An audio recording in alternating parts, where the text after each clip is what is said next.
Hizi ambazo zinazidi kuchipuka na ni kwamba watu 15 wamefariki baada ya feri iliyokuwa imebeba zaidi ya abiria na wahudumu 350 kuzama baharini kusini mwa Ufilipino.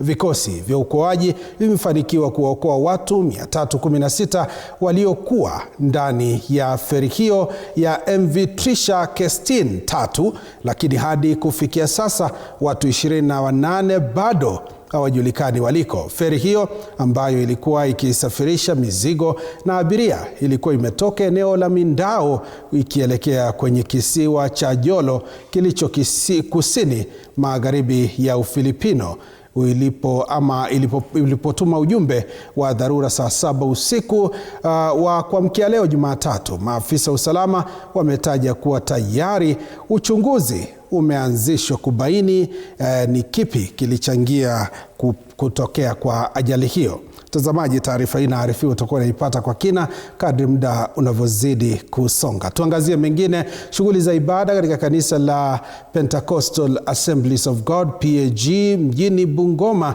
zilitatizika baada ya kijana mmoja kupatikana akijaribu kuweka kemikali inayokisiwa kuwa sumu